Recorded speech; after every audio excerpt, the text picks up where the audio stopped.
It all started with something small. Just a little offhanded comment from her, something that didn't sit right with me, but I brushed it off. It was a Friday night, and we had planned to stay in. I came home from work, grabbed a beer, and slouched on the couch like I usually do after a long week. She was in the kitchen, fixing dinner, just like she always did. But that night, something was different. "You're not going out with Mike tonight?" she asked, not even turning around. I blinked. Mike. He was my best friend, sure, but I hadn't talked to him in over a week. Honestly, I had no plans with him. But why would she ask that? "Nah," I said, scratching the back of my neck, trying to hide the confusion that started to grow. "I don't think so." "Why?" She shrugged, but her eyes were darting around, and there was this weird edge to her voice. "Oh, nothing. I thought you two might have something planned." Something felt off. That was the first sign. She never asked about Mike unless there was a reason. I didn't pay much attention to it though. I figured it was just one of those things where she was curious. Maybe she wanted me out of the house for some reason. But over the next couple of days, the signs kept coming. Subtle things. Small things that added up when I wasn't looking. Like when I came home early one afternoon, and her car was in the driveway, but she wasn't. The door was locked. I had to wait 5 minutes until she showed up, her face flushed, like she had been running. She said she'd gone to the store, but I hadn't seen any bags in the car. And then, there was the smell. The perfume. It wasn't hers. I didn't know whose it was, but I recognized the scent immediately when she hugged me. She'd been wearing something different. Something strong. Like it lingered on her skin. She claimed it was a free sample she got at the mall. I didn't say anything. Not yet. It was too early. Too small. But these little things, they ate at me, kept me up at night. I couldn't shake the feeling that something was wrong. I couldn't shake the feeling that she was hiding something. But what? It wasn't until I started paying attention to the small stuff, like how she'd gotten quieter about our relationship and started working late more often, that I began to wonder if it was even possible. But it didn't hit me until later, when I started noticing the way she looked at me. Or didn't look at me, to be more exact. She'd stopped caring in the way she used to. Her smiles weren't as bright. The way she touched me was mechanical, like she was going through the motions, but there was no warmth, no affection behind it. Just a routine. It took me a while to put it all together. To see that this wasn't just a rough patch, a busy phase we were going through. Something was wrong, and I didn't know where to start digging. It wasn't until I found a random text on her phone one evening, just a name, no number, and no context, that the pieces finally started falling into place. It wasn't the first time I'd gone through her phone. I'd done it before, sure. But this time it was different. The message was simple. Just 3 words. "I miss you." No name attached. No explanation. I swallowed hard. My gut twisted, and for the first time in a long while, I felt the sting of what I was starting to understand. It wasn't the text alone that pushed me over the edge. It was everything else that followed. It was the subtle shift in the air between us, the changes that I couldn't ignore anymore, no matter how much I tried. I found myself watching her more closely, noticing the way she moved, the way she avoided my gaze, the way she'd get dressed up to go run errands and take forever to get back. I wasn't stupid. I knew something was off. But it didn't make sense. It was almost too easy to dismiss, too simple to confront. She had always been the center of my world. How could I suspect her of something like that? But then, there were other things. Things that, if I'm being honest, I should have picked up on earlier. The way she'd always been so eager to help me with my problems, so present in our marriage, had started to fade. She'd been distant, withdrawn. When I asked her about her day, she'd give me vague answers. Nothing specific. She didn't want to talk anymore. Conversations felt forced, like she was checking boxes rather than actually engaging. I felt like a ghost, just a shadow in the house I'd once called a home. I didn't even need to search for clues anymore. They were in the air, in the empty spaces between us. Every time she would mention Mike or bring up some new detail about her day, I couldn't shake the nagging feeling that it was all just a cover-up. It was so obvious in retrospect, the way she was trying to deflect, to avoid the truth. But back then, I didn't know if I wanted to believe it.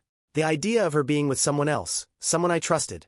It felt like a sick joke, a betrayal of everything I thought was real. But I had to know. The suspicion was eating me alive. Every time she left, I felt my stomach churn. I couldn't trust her anymore, not with the smallest things, not with the biggest ones. I started to pay attention to the things I used to ignore, the way her eyes would dart away when she spoke about certain places or people. There were new habits, too. She'd start keeping her phone in a different room, face down, like she had something to hide. And there was the strange feeling that came over me when I realized that every time she went out, I felt like I was missing something, like I was being kept in the dark about something I should have already known. It didn't take long for my brother to show up in the equation. And I'll admit, it didn't hit me right away. I wasn't suspicious of him at first. Why would I be? He was my brother. We'd grown up together. He knew everything about me, about her. I trusted him more than anyone else in the world. But then, one day, I started noticing him more. The way he would drop by unannounced. The way he seemed to show up when she was out. The way he acted around me, like he had something on his mind but didn't want to say it. I tried to shake it off. After all, we were family, right? But the feeling never went away. It wasn't until I started thinking about the small inconsistencies, how he would always text her when I wasn't around, how his visits seemed to line up with her, late nights, that things started to click. It wasn't a single thing that gave it away. It was the pattern, the way it all pieced together. The way she'd be too busy when I wanted to spend time with her, and the way he'd show up just after I'd go to bed. The strange look he gave me when I asked him about his day. The uncomfortable silence that seemed to hang in the air whenever I was in the room with both of them. And then, there was the moment I'll never forget. I walked into the living room one evening, expecting to find her sitting on the couch, but instead, I found him. He was sitting there, flipping through the TV channels, acting like everything was normal. She wasn't there. She'd left just a few minutes before. I remember the feeling that hit me, the ice-cold lump in my chest that told me something was wrong, that something had been happening behind my back for longer than I'd care to admit. That moment, when I realized my brother was involved, was when the world as I knew it really began to shatter. I didn't know what to do with that knowledge. Part of me wanted to confront him right then, to scream at him, to demand answers. But another part of me just froze, paralyzed by the magnitude of it all. My own flesh and blood, involved in something so wrong, so deeply personal. It was like a punch to the gut that I couldn't see coming. I didn't say anything to him that night. I didn't say anything to her, either. Instead, I watched. I watched the way they both moved around me, pretending everything was fine, pretending nothing had changed. And I wondered how long they thought they could keep up the charade. How long they thought they could hide it from me. I wasn't going to let it go on any longer. I had to find the truth, no matter how much it hurt. I had to know what they'd done, what they were still doing. So I started watching. Closely. Because I knew the only way I could find the truth was to look for it in the things they didn't even realize they were hiding. The smallest slip-ups, the quiet moments, the tiny cracks in the mask they'd put on. I was going to figure it out. It took days of watching, days of small, insignificant moments that felt like they were pulling me deeper into a dark tunnel I didn't want to go down. But the more I paid attention, the more the truth started revealing itself, piece by painful piece. I began to see the connections I'd been too blind to notice before. The way my brother would linger too long when he came by, as if waiting for something. The way he'd look at her, not in the casual, friendly way I would have expected, but in a way that made my skin crawl. He was looking at her like she was his, and not mine. But the worst part, I could see that she was looking back at him the same way. At first, I didn't want to believe it. I wanted to give them both the benefit of the doubt. Maybe I was imagining things. Maybe I was being paranoid. But deep down I knew. My gut was telling me everything I didn't want to hear. I couldn't escape it anymore. I remember the night it all came crashing down. I was sitting in the kitchen, just trying to keep my mind busy, but it wasn't working. I couldn't stop thinking about everything I had seen, everything I had felt. She had gone out to meet a friend, and I knew she wouldn't be back for a while. Something in me snapped. I had to know for sure. That's when I did something I never thought I would. I went through her things. I wasn't proud of it. In fact, it felt like I was crossing a line I could never uncross. But at that moment, it didn't matter. I couldn't wait any longer to figure out what was going on. I started in the closet, rifling through the pockets of her jackets, her purses, anything that might give me a clue. I wasn't looking for anything big. No smoking gun. I just needed a piece of the puzzle that would confirm what I already suspected. And there it was, buried at the bottom of her bag. A receipt. Not just any receipt, but one from a hotel. A hotel I knew well. A place she had always said was too expensive, when I suggested we go there for a weekend getaway. But now there it was. She had stayed there. With someone. And I didn't need to look at the date or time to know who that someone was. The pit in my stomach grew.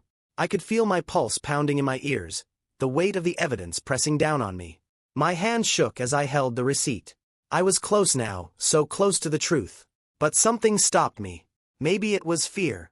Maybe it was the part of me that still didn't want to believe my brother could do something so treacherous, so vile. But I couldn't ignore it any longer. I had to know who else was involved. I had to see it with my own eyes. I waited for her to come home. She was late, later than usual. My mind raced. I ran over every possible scenario. What would I say when she walked in the door? What would I do? But I didn't have a plan. I didn't need one. I just needed the truth, and I knew it was coming, one way or another. When she walked in, she didn't even look at me. She dropped her purse on the table and started pulling off her jacket, acting like everything was normal. But I could feel the tension in the air, thick and suffocating. She knew. She knew I knew something was wrong. Her eyes flickered toward me, just for a second, but then she looked away, like she was afraid I might see right through her. I didn't say anything at first. I just sat there, staring at her. My chest felt tight, and I could feel the anger bubbling inside me, but I held it in. I didn't want her to see how badly she'd hurt me. Not yet. I wasn't ready to let her have that satisfaction. She walked into the kitchen, rummaging through the fridge, trying to act casual. I couldn't keep quiet anymore. I had to say something. I asked her where she'd been, and she froze for a moment. Just a flicker, but enough to catch my attention. The lie came so easily after that, like she had practiced it. She said she'd been with a friend, getting coffee. She said it in that same tone she always used when she didn't want me to ask any more questions. I could feel my heart pounding in my chest, my blood rushing to my face. I wanted to yell, to throw it all in her face. But I didn't. Instead, I stayed calm. Too calm. I could see the way she was watching me now, trying to read my expression, but I didn't give her the satisfaction of knowing how much I was hurting. Instead, I asked her if she was sure about her story. Her eyes darted for just a second, and that was it. That tiny hesitation, that small crack in her facade, was all I needed. I knew, without a shadow of a doubt, that she was lying. And it wasn't just the lie itself. It was the fact that she thought I wouldn't catch it. She thought I wouldn't notice. That's when I decided I wasn't going to wait anymore. I wasn't going to let her control the narrative.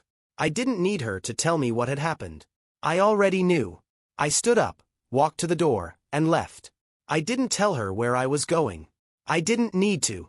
I was done waiting. I had seen enough, and now it was time to confront the truth head-on. The betrayal was out in the open, and it was time to do what I had to do. I wasn't going to let her get away with it. Not this time. I had to see him. I didn't have a plan. I wasn't thinking straight. It was like everything in me was operating on pure instinct, on the kind of raw emotion you get when your entire world falls apart in a single breath. I left the house, got in my car, and drove. No destination in mind, just a need to do something, anything, to stop the feeling that I was choking. It wasn't until I reached the intersection near his place that I realized where I was headed. My brother's house. I had no idea what I was going to say to him when I walked through that door. No clue how I was going to confront him with the truth. But I had to see him. I needed to hear it from his mouth. I needed to know if he was involved in this, if he had been lying to me, deceiving me all along. I parked my car a little ways down the street. No sense in just barging in. I needed to keep my cool. Or at least try to. The house was dark when I got there, but I knew he had been home earlier. I'd seen his truck in the driveway when I left. I stood there for a minute, trying to get my breathing under control, trying to make sense of what I was about to do. When I knocked on the door, I could feel my pulse hammering in my neck. He opened it quickly, almost like he was expecting me. The look on his face, like he knew I was there for a reason, told me everything I needed to know. It was like he could see right through me. "Hey, what's up?" he asked, but I could hear the tension in his voice. His eyes weren't meeting mine, and I could see his hands twitching like he was nervous. I didn't waste time with pleasantries. I stepped right into it. The truth was sitting in the back of my throat, and I couldn't hold it in anymore. I asked him about the hotel receipt. I asked him about my wife. He didn't answer right away. He just stood there, looking at the ground, shifting from one foot to the other. His silence was all I needed to know. I could feel the weight of it, the guilt in the air thick enough to choke me. "I don't know what you're talking about," he said, but his voice cracked. I could have punched him then. Could have slapped him across the face, yelled, and screamed like some cliché in a movie.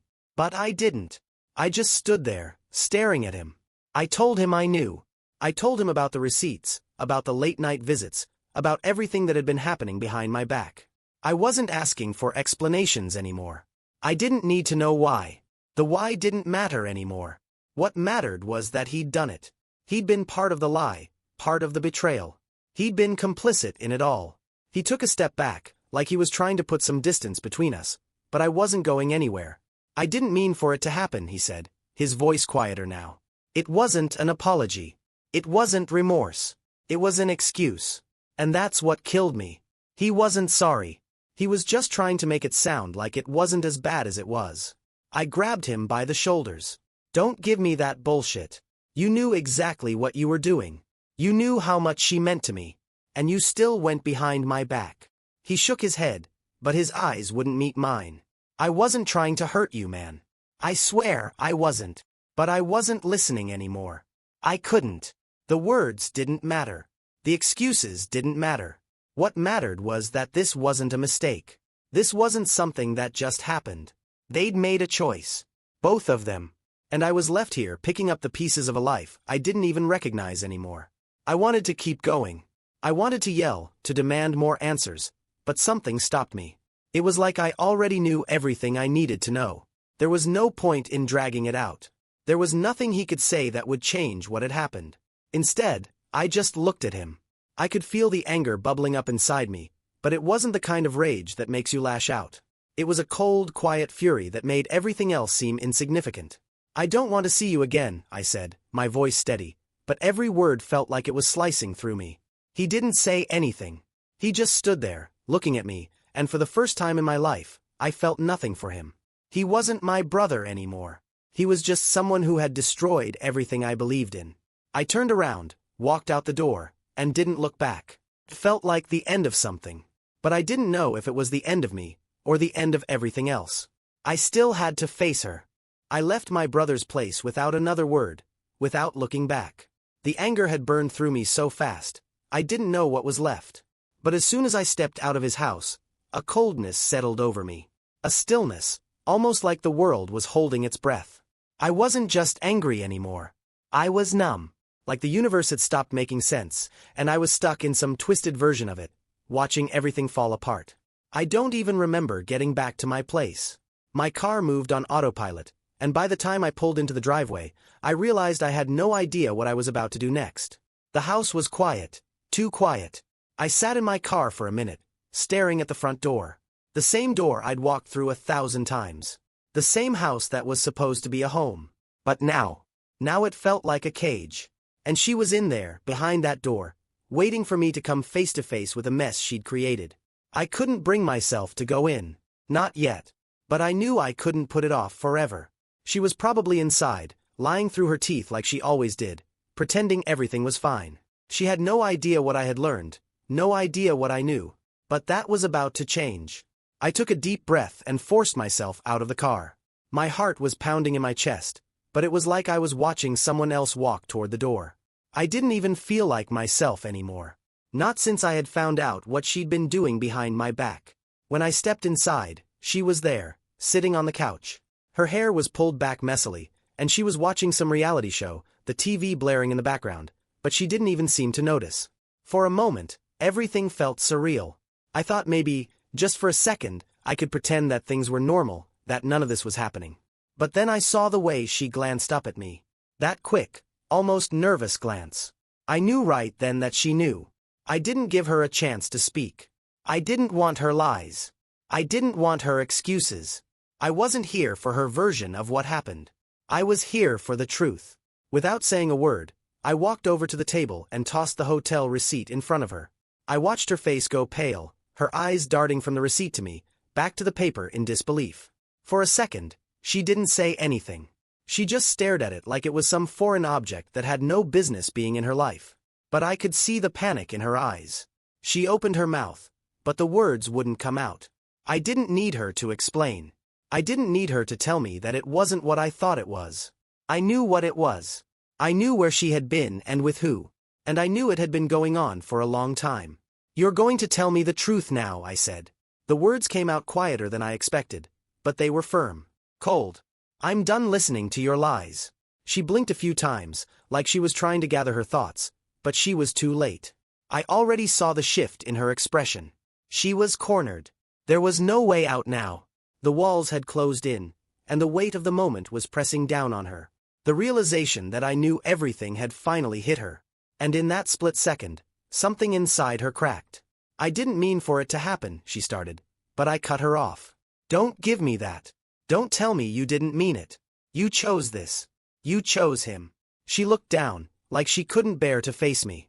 The tears came next, the ones I knew were coming. But I didn't feel sorry for her. I didn't feel a damn thing. Not anymore. All I felt was a bitter, cold fury. Fury that she'd betrayed me, fury that she had turned my world upside down without a second thought. I'm sorry, she whispered, but I couldn't hear it. Her apology felt like a hollow word, like she was trying to put the pieces back together with a word that didn't mean anything. I never wanted to hurt you. I wanted to scream at her, to tell her how much she'd ruined everything, how much she'd taken from me. But I didn't. I just stood there, watching her crumble in front of me. Her tears didn't matter. Nothing mattered anymore. The silence stretched between us, thick and suffocating. She tried to reach for me, her hand trembling, but I stepped back. I didn't want her to touch me. Not now. Not ever again. I should have known, I said, shaking my head. I wasn't sure who I was talking to anymore. Her, or myself. I should have seen it. All the signs were there. She didn't say anything to that. She didn't have to. There was nothing left to say. I felt numb again. The anger was still there, deep inside, but it wasn't the kind of rage that makes you lash out. It was colder now. More calculated. And for a moment, I didn't know what I wanted to do. Part of me wanted to walk out, to end it right there and leave her with the wreckage she had caused. But another part of me wanted to make sure she understood the full cost of her betrayal. I didn't give her the satisfaction of making a scene. I didn't give her the satisfaction of seeing me break down. Instead, I just turned and walked out the door. I didn't look back. I didn't need to. I knew everything I needed to know. And now, it was time for me to figure out what came next. I don't know how long I was gone after that. Hours, maybe. The night felt endless, like I was stuck in some kind of twisted loop. I drove around aimlessly, trying to outrun the thoughts that kept pounding at me, but it didn't work. Nothing worked. My mind wouldn't let me forget what had happened. What she had done. What my brother had done. I couldn't stop seeing their faces, their guilty, scared expressions when I confronted them. My wife's tears, my brother's attempts to justify it all, like none of this was as bad as it seemed. But it was. It was worse than anything I could have imagined. And now I was left standing in the wreckage of my life, trying to figure out what the hell to do with it all. I ended up parked in some empty lot, just sitting in my car, staring at nothing. I didn't even notice the time passing. The city lights were blurred through the windshield, and all I could hear was the pounding in my chest, the anger that still hadn't burned itself out. It was then that I realized something. A decision needed to be made. I couldn't keep running from this. I couldn't keep pretending like I didn't care, like it didn't matter. I couldn't let them think they'd gotten away with it. I was done being the victim. Done being the guy who takes the high road, who lets people walk all over him just to keep the peace. The peace was gone now. My brother was gone. My wife. Gone. They had already made their choices. It was my turn to make mine. And right then, in that moment, I knew what I had to do. I didn't care about the aftermath. I didn't care about the long-term consequences. All I knew was that the betrayal had dug too deep. There was no fixing it. No amount of apologies would ever be enough. There was no salvaging a relationship built on lies. I wasn't going to let them get away with it. I don't know why I hadn't thought of this before.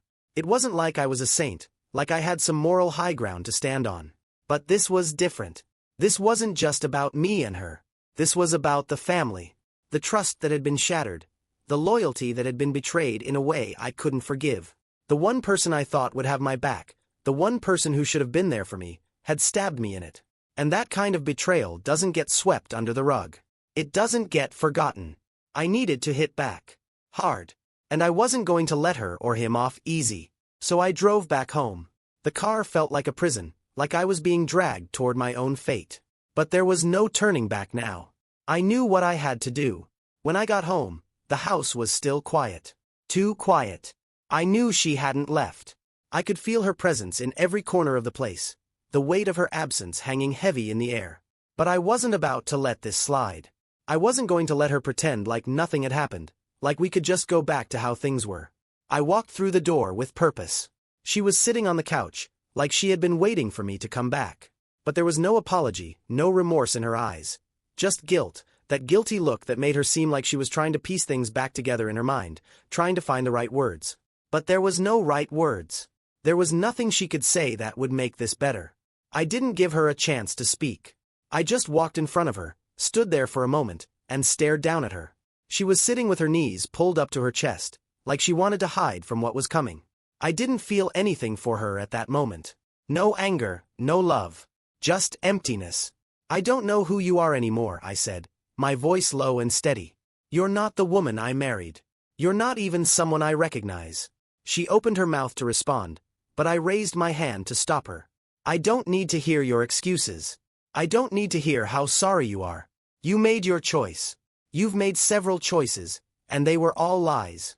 She stood up then, pacing nervously like she was about to say something. But I didn't care about what she was about to say.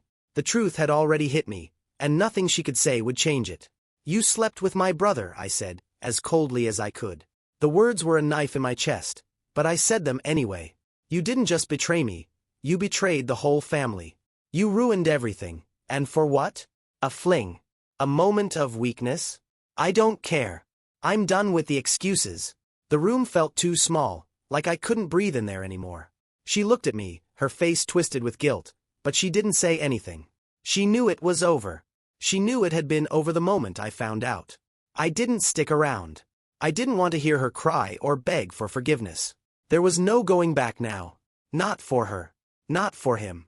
I couldn't unknow what I knew. I grabbed my keys and left. The door slammed behind me, the finality of it echoing in my ears. I didn't go back. I didn't turn around. And I didn't look back. Not once. There was nothing left for me there. No point in holding on to something that was already gone. It was time for me to move forward. It was time for me to take control of my life, no matter how broken or messed up it felt right now. Because I knew one thing for sure, I was never going to let them get away with what they did. And I would make damn sure they both paid for it. The days after I left were a blur, a haze of adrenaline and empty thoughts. I didn't stay in one place for long. I couldn't. The silence in my apartment was suffocating, but every time I looked at the walls, I saw her face, or his, like ghosts waiting to be exorcised. It felt like I was drowning, but every time I thought I could breathe, something pulled me under again. I didn't contact her, didn't pick up her calls. I knew what she was doing. Crying, probably begging, maybe even guilt-tripping herself into some pathetic apology. But I didn't need her tears. They didn't mean anything to me anymore. And as much as I hated myself for not feeling bad about it, I couldn't help it. I was done. I knew she wouldn't leave me alone for long. She'd show up at my door, call again and again, leave messages full of empty promises and more lies. I couldn't ignore that part of me that wanted to hear her say what I knew she'd say, that it was a mistake, that it was just a stupid thing, a lapse in judgment. But I didn't need to hear it. I didn't need to hear the lies one more time. She showed up a week later. I'd been trying to keep myself busy, trying to not think too much, but I could feel her presence hanging over me like a dark cloud. She came to the door, knocking softly at first, but I knew exactly who it was. The soft knock didn't fool me. I didn't open it right away. I didn't want to see her face again, but I knew I couldn't avoid it forever. When I finally opened the door, there she stood. I couldn't tell if she was more shocked that I answered or if she'd expected me to be sitting there, waiting for her to come back. But I wasn't, and she knew that. "Can we talk?" she asked, her voice strained, like she had already been crying for hours. I could see the redness in her eyes, the way her hands fidgeted in front of her. I didn't respond right away. I just looked at her. She was standing in front of me like she hadn't just destroyed everything we'd built. Like we could just pick up where we left off. But we couldn't. We never would. "I know you're angry," she said, almost pleading. "And I get it. I do. But please, just let me explain. I didn't mean to hurt you, I swear." I shook my head, cutting her off before she could keep spinning her story. "Don't. I've heard it all before. The lies, the excuses. I'm done with it." Her face fell, and she looked like she was about to crumble right in front of me. But I couldn't care anymore. I couldn't feel bad for her. She wasn't the woman I married anymore. That person was gone. This was someone else. A stranger wearing her face. I don't want your explanations. I don't want your pity. I don't need your apology, I said, each word more final than the last. You've already made your choice. And I don't know who you are anymore. I don't want to know. I watched her face twist as I said it. The words hit her like a slap, but I didn't care. I was beyond caring. All I could think about was the way she had looked at me when she thought I didn't know, the way she'd tried to hide her guilt with those empty, half-hearted words. She thought she could fix this with a few tears, a few promises. But this was different. It was too far gone. She reached out, like she was going to touch me, but I stepped back, away from her hand. I couldn't let her close. Not now. Not after everything. Please, she begged. You have to understand. It was a mistake. Stop. I held my hand up, stopping her mid-sentence. There is no coming back from this. You and him, you both, are dead to me. Her eyes widened, and for a moment, I saw something in them. Regret, maybe. But that was just her trying to play me again. I couldn't let her. I had to keep that wall up. I couldn't afford to be weak, not now. I'm leaving, she said, her voice breaking. Please, don't make me go like this. I love you. I really do. But love didn't mean anything now. Love wasn't enough to undo the hurt, the betrayal. It didn't fix the damage that had been done. She'd shattered everything I thought was real, everything I thought we were. I'd seen the truth, and the truth was ugly. And once you see it, you can't unsee it. I'm done, I said, the words sounding like a final judgment. Go back to him, if that's what you want. But don't ever come back here. Not ever. Her face crumpled, and for a moment, she looked like she wanted to scream, to lash out, but she didn't. She just nodded, wiped her eyes, and turned away. As she walked off, I felt nothing. There was no triumph in it, no satisfaction in seeing her walk away. There was only emptiness. When the door closed behind her, I stood there for a minute, listening to the sound of her footsteps fading. And then I heard something else. The absolute silence of my house. That silence stretched on, as if it was all that was left after the explosion. I don't know if I felt relief. I don't know if I felt free. But I knew I'd made the right choice. For the first time in a long time, I knew I'd done what needed to be done. And the weight of that decision, heavy as it was something I would carry with me forever. The next few weeks were like being in a fog, a strange kind of limbo. My days blurred together, and my nights were empty in a way I hadn't expected. You hear people say that betrayal feels like a punch to the gut, but no one ever talks about the aftermath, the hollowed-out space that stays with you long after the fight is over. I kept busy, mostly. Work kept me distracted, but it was the little things that ate at me. The things I couldn't control. Like the way my phone buzzed with messages from people I didn't care about, asking if I was okay, if I needed anything. And then there were the messages from her.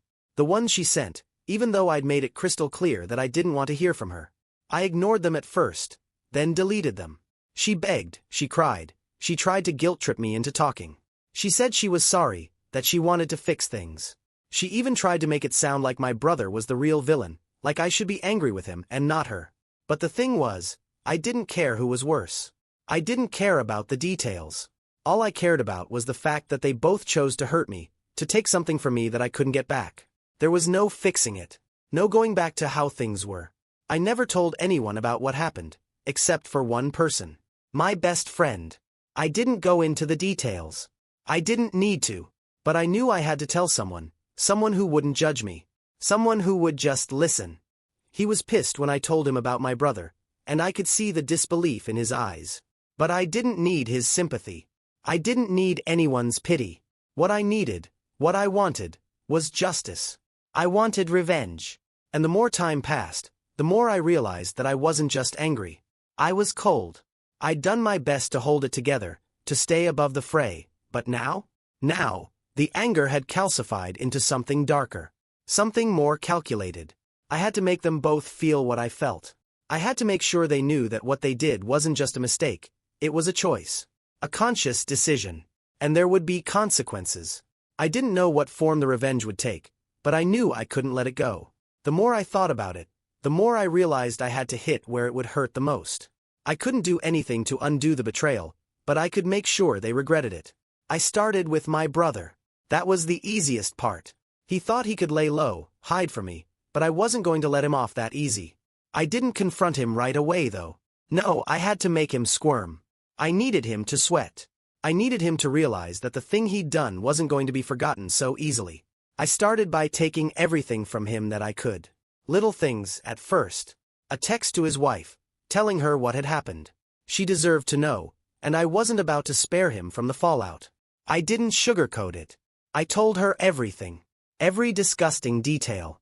How long it had been going on, how many times he'd lied to my face while pretending to be my brother. The message wasn't long, just blunt and to the point. But I knew it would be enough to send his world into a tailspin. I wasn't done though. I called in some favors. Things that would shake him up, hit him where it hurt. It wasn't illegal, but it was personal. I spread rumors about him. Small ones at first, things that would make people question his character, make them doubt him. I made sure that he couldn't hide from what he had done. People would talk. And when you've been outed as a liar and a cheater, people talk. I didn't care what happened to him, not really. I was beyond caring about the details. All I wanted was for him to feel the weight of his actions. To feel the shame that I knew would come for him. Because he deserved it. He deserved every ounce of pain he'd caused me. The thing with my wife was different. With her, it was personal. I didn't want her to get off easy either. But I didn't want her back. Not like that. I wasn't going to give her the satisfaction of seeing me broken, of watching me suffer through her apologies. No, I had to make sure she knew what it felt like to lose everything. I started small, too. I didn't show up at her door or call her. I just made sure her life fell apart piece by piece. I made sure her friends knew who she really was. I made sure she couldn't pretend like it never happened. I made sure the truth got out, just like it had with my brother. And then I took one final step. I made sure that she lost her job. I didn't do it directly, but I used everything I knew about her, every connection, every little detail I could think of, to get her fired. It wasn't just for the sake of getting her fired. It was about taking away everything she thought she could rely on. Making her feel the same way I had felt when I found out about the affair. There was no satisfaction in it. Not really. I didn't feel better after she lost her job. I didn't feel any better when I saw the look on her face as she packed up her desk. The look of utter defeat that I could almost taste. But I knew it was right. It wasn't about justice or revenge anymore. It was about power. It was about showing them both that there were consequences for the choices they made. And they weren't getting away with it. I didn't go to her when it all came crashing down. I didn't have to. I didn't need to see her hurt. I already knew it would happen. That look of desperation, the way her life unraveled in front of her eyes, it was all part of it. The price of betrayal wasn't just the lies. It was everything that came after. When I was done, when I was sure they both felt the consequences of what they'd done, I walked away. It was over. The anger, the pain, the coldness, it was still there, but it didn't control me anymore. I didn't need to keep holding on to the anger. I had already done what needed to be done. And when I closed that chapter, I walked away knowing one thing for sure: they'd never forget. It took a while before the dust settled. Longer than I thought it would. Revenge, when it's done right, doesn't bring immediate relief. It doesn't fix everything, no matter how badly you want it to. You don't just wake up one day, satisfied and at peace. You don't just forget about the lies, the betrayal, the cold, ugly truth that people you loved destroyed everything you trusted. No, you carry it with you. You wear it like a scar that never quite heals, no matter how much you try to numb it. After everything I'd done, there were days when I woke up and felt nothing. Not relief. Not satisfaction. Just a heavy emptiness that made it hard to breathe. It was like the anger had burned itself out, but in the process, it took everything else with it. I tried to move on, tried to pretend that I was okay, that the world hadn't crumbled into a mess of deceit and ruined relationships. But it wasn't that simple. My brother, of course, didn't take kindly to what I'd done. After his wife found out, after the rumors started swirling, he tried to play the victim. Tried to get sympathy from anyone who would listen. He called me, but I didn't pick up. He showed up at my door, and I still didn't answer. I knew what he wanted. He wanted to talk, to apologize, to try and make me think that everything was somehow fixable. But I couldn't stomach it. It didn't matter that we'd grown up together. It didn't matter that we'd shared a lifetime of memories. What he did wasn't just an act of betrayal, it was an act of choice. And choices have consequences. I didn't care about his regrets. I didn't care about his empty apologies. What mattered now was that he understood. He needed to understand that trust, once broken, couldn't be fixed. No amount of remorse would ever make what he did go away. As for her, well, things weren't much different. She tried to contact me a couple more times, sending messages, leaving voicemails, begging for a second chance. But she had no idea what that even meant. To ask for a second chance after what she'd done was like asking me to pretend I hadn't been torn apart. She was lost in her own guilt, but I didn't care about her pain anymore. She wasn't the person I thought she was. I had no room for her in my life. The thing about betrayal, though, the thing that no one tells you, is that it changes you. Not just in the way you see others, but in the way you see yourself. After everything had blown up, I realized that I wasn't the same guy I'd been before. The guy who trusted easily. The guy who forgave quickly. The guy who believed in second chances. That guy was gone. And in his place was someone colder, someone who'd learned the hard way that people you trust can hurt you in ways you can't predict. I wasn't going to make that mistake again. But even though I was hardened, even though I could look at what had happened without breaking down, I wasn't free. There were still days when I'd catch myself thinking about it. Thinking about how it all went down. I could still see her face, her fake tears. I could still hear his voice, trying to justify himself. It was like a ghost, always lurking just beneath the surface. I tried dating again after a while. I met a couple of women, went on a few dates, but it wasn't the same. I couldn't shake the feeling that I was still broken. That I wasn't ready. That I wasn't willing to let someone else in. The wounds, even though they were healing, were still there. I could feel the scars every time I thought about letting someone get too close. I wasn't ready to trust again. And maybe I never would be. But one thing I did realize as time passed was that revenge wasn't the cure-all I thought it would be. Sure, it felt good in the moment.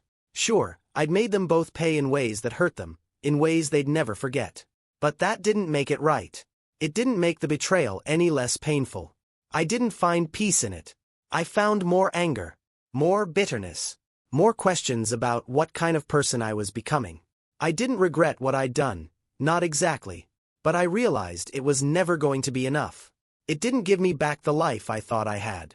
It didn't erase the feeling of being blindsided, of being lied to by the two people who should have had my back the most. In the end, revenge didn't heal me.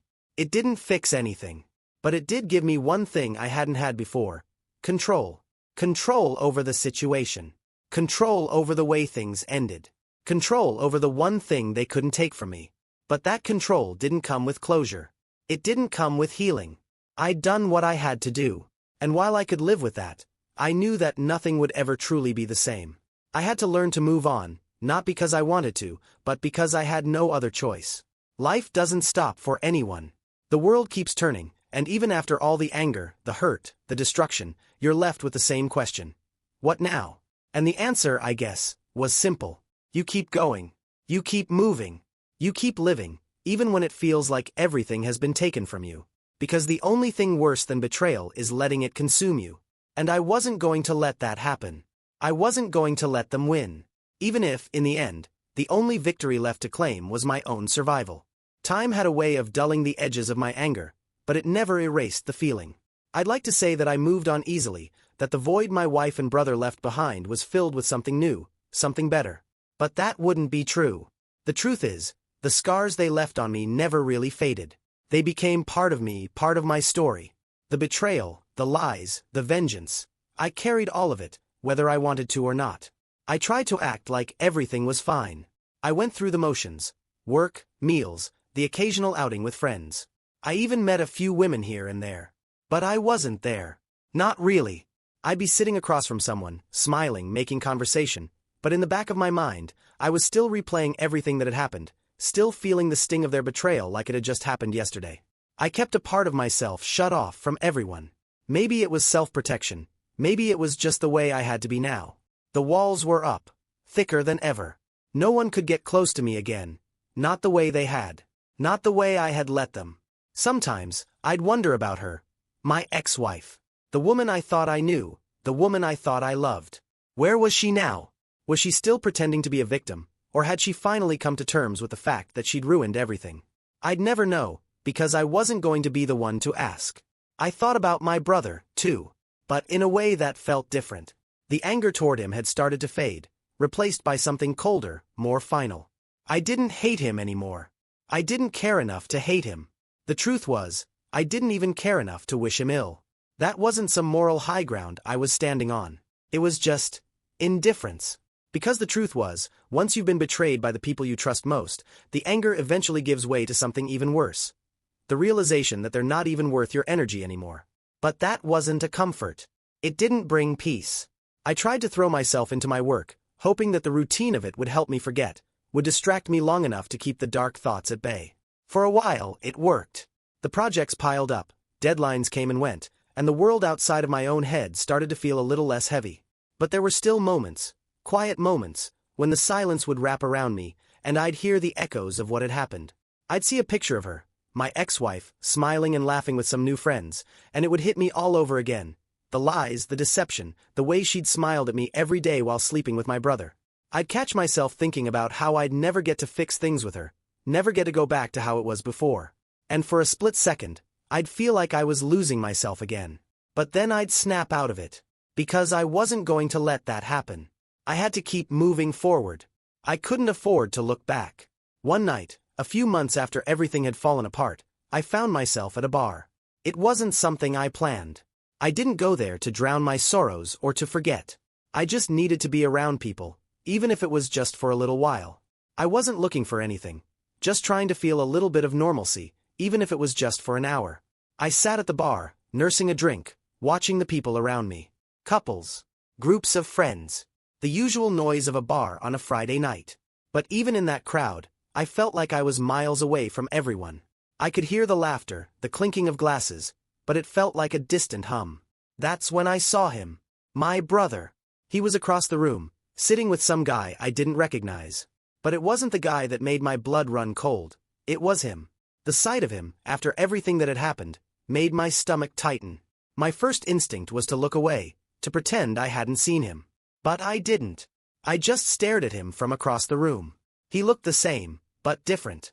More run down, like the weight of everything was starting to catch up to him. His face, once so familiar, now felt like a stranger's. But I could tell he was still trying. Still pretending. I didn't know why I stayed. Maybe I wanted to see if he would notice me. If he would come over and say something, try to explain again. But he didn't. He kept talking to the guy at the table, oblivious to the fact that I was watching him, that I was burning a hole in his back with my stare. I finished my drink and stood up. For a moment, I thought about walking over to him, confronting him face to face, telling him once and for all what I thought of him. But I didn't. I just turned and walked out of the bar. And in that moment, as I stepped into the cool night air, I realized something. I didn't need to confront him. I didn't need to say anything else. The betrayal was already in the past, and I wasn't going to let it control me anymore. I wasn't going to let it define who I was. I'd done what I needed to do. I'd taken back what they'd tried to steal from me. My dignity, my peace, my control. They had their consequences. I had mine. And maybe that was enough. As I walked away from the bar, the weight on my chest felt a little lighter, like something that had been pressing down on me for so long was finally lifting.